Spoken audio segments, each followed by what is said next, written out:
மக்கா அல் ஹராம் மசூதியில ஒரு சுவாரஸ்யமான சம்பவம் நடந்திருக்கு. அங்கே கூட்டத்துல ஒரு சின்ன பொண்ணு தவறி போயிட்டா. அந்த பொண்ணை கண்டுபிடிச்ச அங்கிருந்த பாதுகாப்பு படை அதிகாரி அவளோட அடையாளத்தை உறுதிப்படுத்துறதுக்காக மொபைல்ல போட்டோ எடுக்க முயற்சி செஞ்சிருக்காரு. ஆனா அந்த சின்ன பொண்ணு கொஞ்சம் கூட பயப்படாம மொபைல் கேமராவை பார்த்ததும் ஒரு மாடல் மாதிரி விதவிதமா போஸ் கொடுக்க ஆரம்பிச்சிட்டா. இத பார்த்த அந்த அதிகாரிக்கும் சிரிப்பு வந்துடுச்சு. அவளோட இந்த கியூட்டான குறும்புத்தனமும் அந்த பாதுகாப்பு படை அதிகாரி பொறுமையா அவளை கையாண்ட விதமும் இப்போ சமூக வலைத்தளங்கள்ல ரொம்பவே வைரலாகி வருது. அத்தனை பேரும் அந்த பொண்ணோட துடிப்பான குணம் மற்றும் அதிகாரியின் அன்பான செயலை பாராட்டி வராங்க. சவுதி அரேபியாவில் வாழும் தமிழ் மக்களுக்கான தினசரி செய்திகள் மற்றும் முக்கிய தகவல்களை உடனுக்குடன் தெரிந்து கொள்ள சவுதி தமிழ் அசோசியேஷனை மறக்காம ஃபாலோ பண்ணுங்க. வீடியோ பிடித்திருந்தால் லைக் பண்ணுங்க, ரொம்ப பிடிச்சிருந்தா உங்க ஃப்ரெண்ட்ஸுக்கு ஷேர் பண்ணுங்க.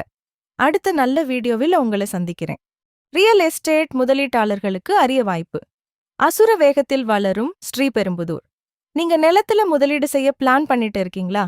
அப்போ உங்களுக்கான ஒரே சாய்ஸ் நம்ம சார் கிராண்ட் மேகும் சிட்டி. ஸ்ரீபெரும்புதூர் மொளச்சூர் பகுதியில் சென்னை பெங்களூர் தேசிய நெடுஞ்சாலை NH-48 அருகிலேயே மிக பிரம்மாண்டமாக அமைந்திருக்கிறது.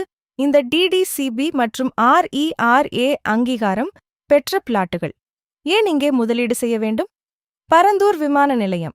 வரவிருக்கும் புதிய பரந்தூர் ஏர்போர்ட்டிற்கு வெறும் 20 நிமிட பயண தூரம். Metro connectivity. அடுத்த 5 நிமிட தொலைவில் அமையவுள்ள மெட்ரோ ரயில் நிலையம். அதிநவீன வசதிகள், 24 மணி நேர பாதுகாப்பு, டார்ச் சாலைகள், உடற்பயிற்சி கூடம், பூங்கா மற்றும் ஆம்பிதியேட்டர் என சகல வசதிகளும் நிறைந்த கேடட் கம்யூனிட்டி. முன்னணி வங்கிகளில் கடன் வசதியும் உண்டு. அசுர வேகத்தில் வளர்ந்து வரும் இந்த ஏரியாவில் இப்போதே உங்கள் நிலத்தை புக் செய்து எதிர்காலத்தை பிரகாசமாக்குங்கள்.